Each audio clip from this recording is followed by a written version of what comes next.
One of the problems with content creator baggage, we've talked about content creator baggage a couple of times in this show, is that content creator baggage is the sort of thing that hurts the way people perceive you. And if they already know you, it hurts the way that they perceive you as going forward, as the business people would say. But here's a little something that Pokimane posted on her secondary, more personal thoughts account last night. She said, I used to feel like a bad person because of all the hate and crap I get online, toning down the language a bit. But slowly I'm realizing that you could be an unproblematic angel and people still find a way to hate on you. I hope to see less toxicity and negativity on all platforms. Look, my response to this was actually pretty old person. The exact sort of thing that would get people to say, oh, he's a boomer, and not just the gray triangle I have in the corner of my head, but that I keep combating with hair dye that's actually darker than what my hair actually has been until the gray started coming in. But look, I know I'm an old guy when it comes to content creation. Going back to the mid-2000s for me, and heck, I was making cartoons in PowerPoint when I was in high school. So, I mean, look, something we have to remember when it comes to this internet stuff is exactly how much the internet has changed by becoming mainstream. Let's rewind the clock back to the 90s, the dial-up era, and have more people in the chat say, haha, be boomer or whatever. If I bring this up on anybody's chats anywhere on Twitch. By the way, demographics report, half of Twitch's audience is that magical demographic age 18 to 34, so Twitch has a younger audience than YouTube. Obviously, the gaming focus and the other stuff and the photogenic focus, stuff like that, as opposed to general purpose video, which is what YouTube is. However, go back to the 90s. Internet was something you did on dial-up. So we've all heard the sound of dial-up. Younger folks these days think it's a fax machine. Da-da-da. So you're talking a text-based internet that can barely even handle pictures. Not even video. There were web browsers way back when that had a special button you had to press to download pictures. That's how, I mean, even in the days before 56K modems, the internet would be so slow that pictures may not load. Pictures! So there was code for like solid color websites in HTML and stuff, so you could actually cheeseball your way into having a colorful website without needing lots of big pictures. Not the case nowadays. But if we think of what the internet was in the heydays of dial-up, the internet was something you weren't even on the internet the entire time you were using a computer back then. You had to specifically start your modem and dial in. All that noise and stuff. So, and you get kicked off, at which point your internet stops and you're back to regular computer use. So, the internet in the dial-up era was something small. Something you did only certain times when you were on your computer. And as a result, it was not something that dominated people's lives the way it does nowadays. So, you can't even show pictures once upon a time without pushing an extra button on your web browser to load pictures or load images. So it's mostly a text-based thing. Email, news groups, primitive HTML pages, crap like that. Maybe super compressed graphics. Stuff like a JPEG would be revolutionary. But in the dial-up days, the internet was way smaller than it is today, and people took it a lot less seriously. Matter of fact, because people knew that anybody could have a web page, there was more skepticism than there is today, and more of the kind of behaviors that would prevent misinformation. So, if you did a report for school, and you used all internet sources, your teacher would probably tell you to do it over and actually go to the library.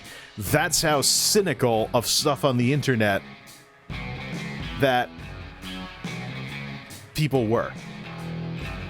Let me see if the Twinkies Project is still online. That's an old mid-1990s website that was actually pretty robust for its time. Oh, okay, it's an archive thing now.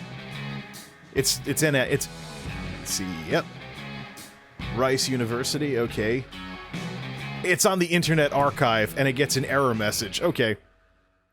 But the reason why I know about the Twinkies project is because in the late 1990s, there was a computer magazine, paper magazine, that had a CD-ROM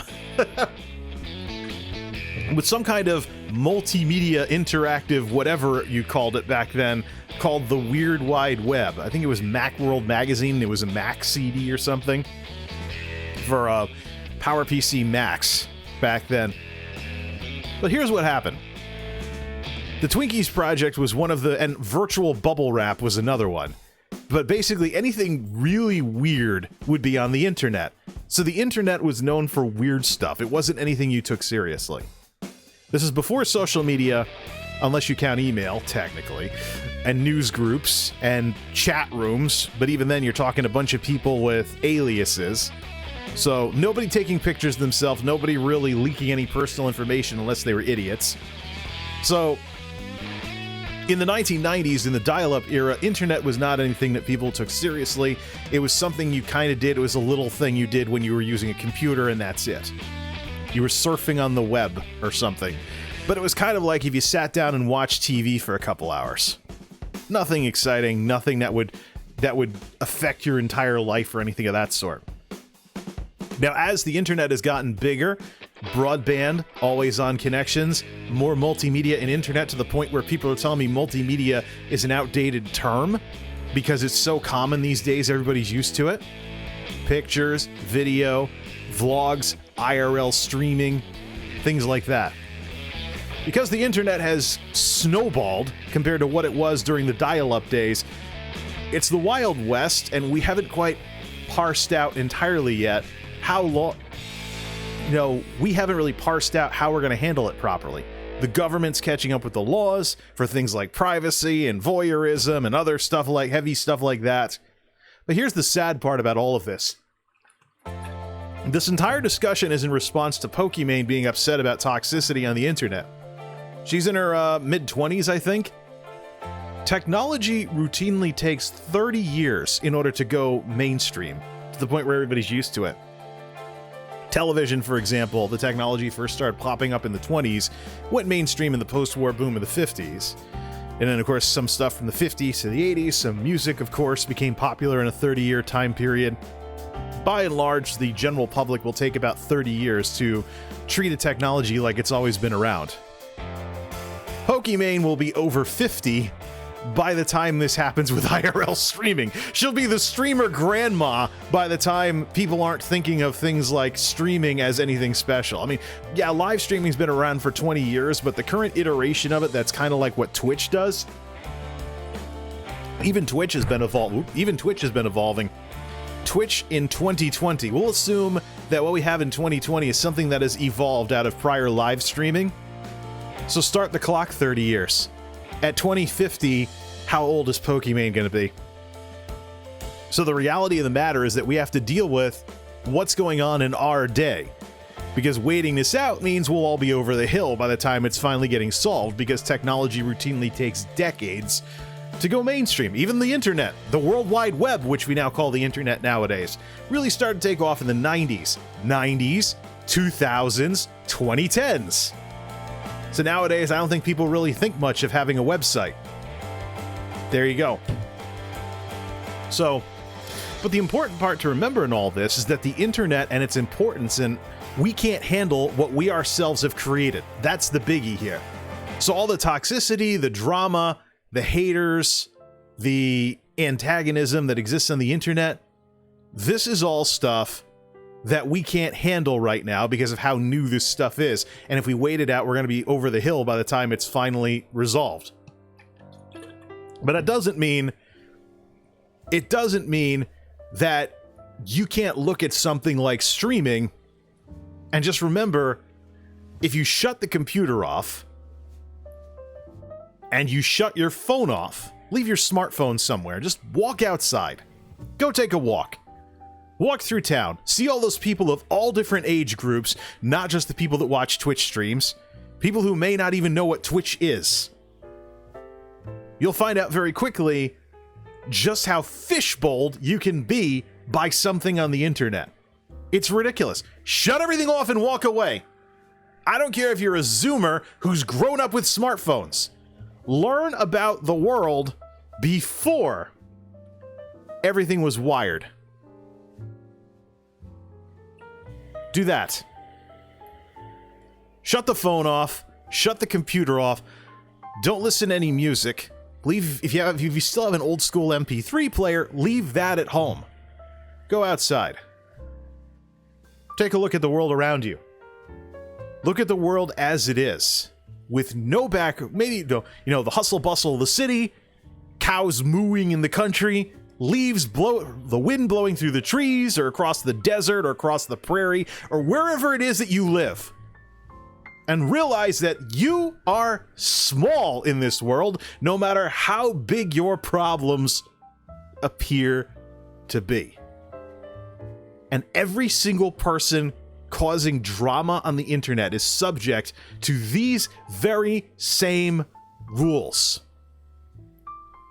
These people that Pokimane are upset with, unless she's projecting and she's really upset with herself but trying not to admit that, these people that are doing this crap on the internet are all king and queen nothings. Zilch, nada, goose egg.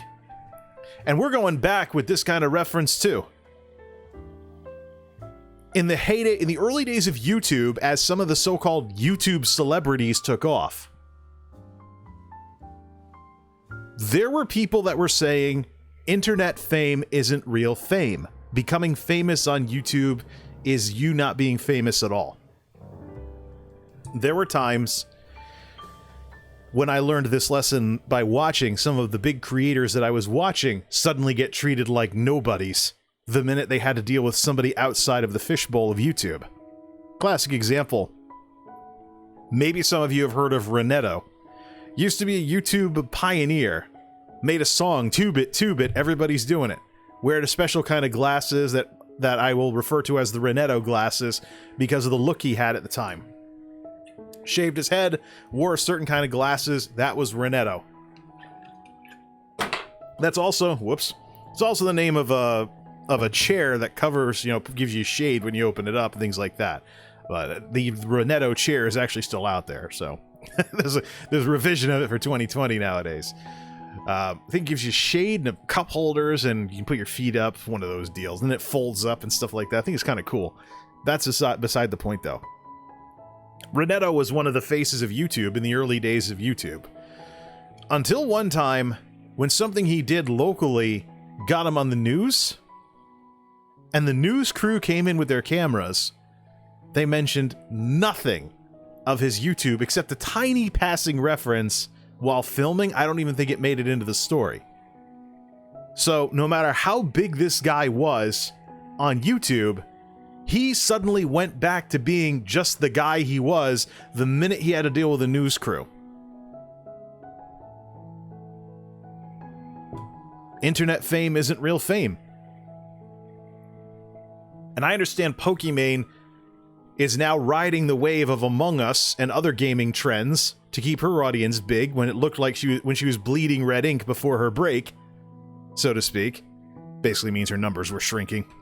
She was coming off of the edge of the other side of the quarantine bubble and the Valorant beta bubble. But no matter how upset she is at this internet drama, I can tell you right now, she could shut off the computer, shut off her phone, leave it at home, walk outside. Probably walk around town or walk through the forest or the woods or somewhere nearby, whatever. I don't know what kind of environment she lives in. But unless every person she passes knows who she is, she's suddenly going to become just herself again. And her phone's not going to be dinging. So it's just going to be her and the environment. And nobody is going to care about any of the crap that she's dealing with. Unless everybody knows who she is, they're not going to give a darn. That quickly, you wander outside of your little internet kingdom and you're back to reality where you're really just a person. Nobody cares about you. Nobody has to care. You have to work for whatever you get. Because by default, people don't care. And by default, people don't have to care. They don't have to keep caring if they already do, because life happens. That's the thing.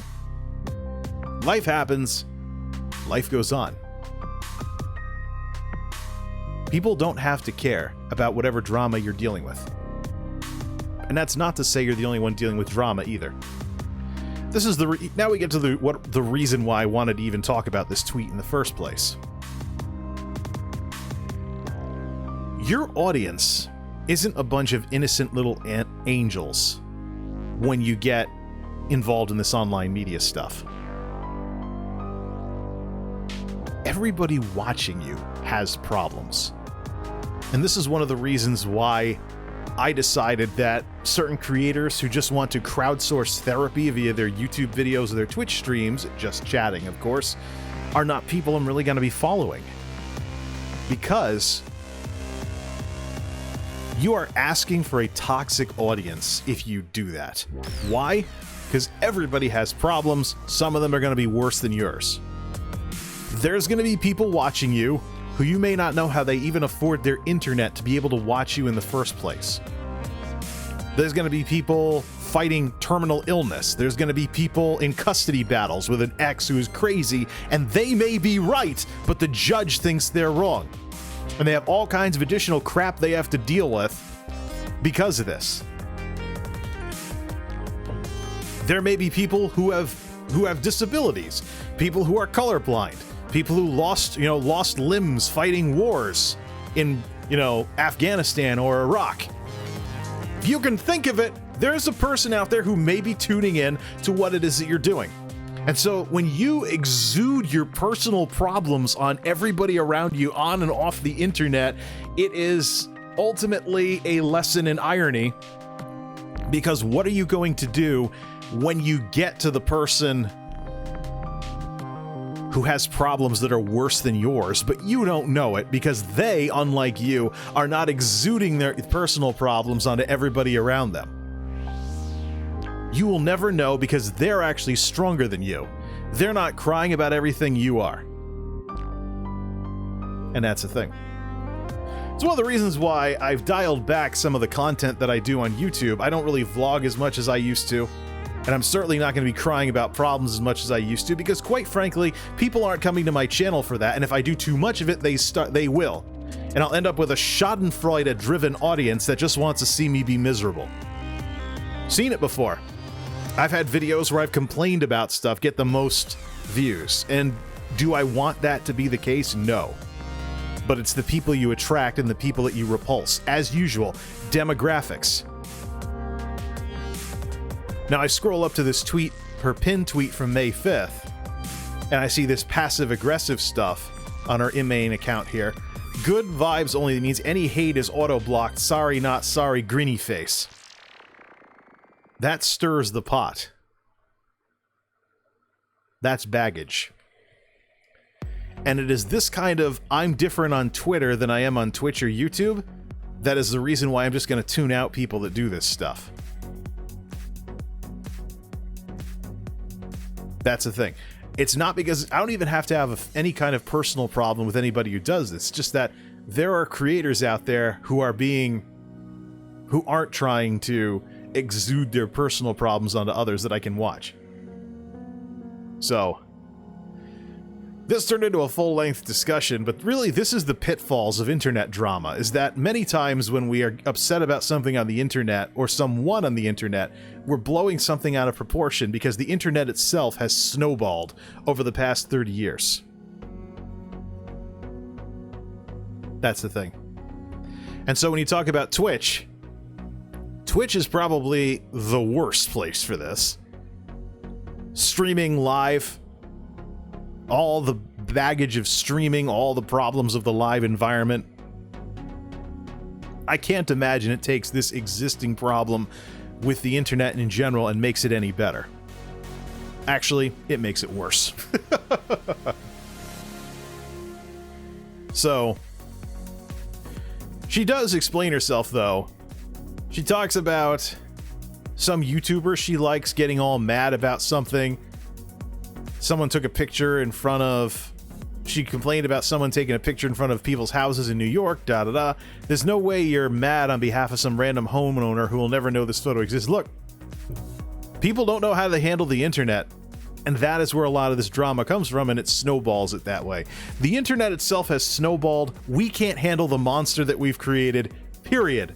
But the question is anybody out there, especially younger millennials and Gen Zs, who grew up with broadband as a standard technology and aren't familiar with a world where dial-up is anything or the internet isn't anything, not unless you're rich. My question is, what have we created if we don't remind these younger generations to get some experience with an unplugged world so they can maintain proper perspective? This is probably the number one thing that I've thought about with regards to things that get people upset or other problems that people may have is, are they getting fishbowled by something? And if so, what would it take to shatter that fishbowl? What would it take to break that fishbowl effect? So, I think Pokemon's part of this problem.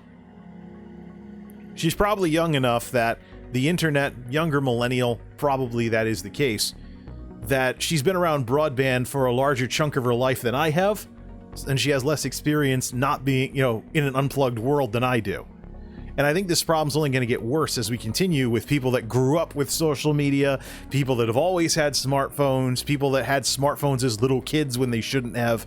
I think we're going to see a lot of this kind of stuff. I wasn't expecting this to become a main length discussion, but here we are. Look, folks, turn off the computer, turn off your phone. Remind yourself that if all this crap didn't exist, we'd still have a world. It would be an unplugged offline world, and it would look very different. And maybe to some people, it might actually be more peaceful because you get to see that, yes, there's people just going about their lives and not freaking out about something someone said on Instagram 2 minutes ago, literally because they can't stop checking their phone everywhere they go. Shut it all off from time to time, folks. It is then that you will get the actual perspective you need to handle this stuff properly, when you can realize that a lot of what goes on with this internet drama and people snowballing the internet is because the internet itself has snowballed, and we as a society have no chance of handling it properly across the board anytime soon. This is MultimediaJay Radio Style. Don't touch that dial.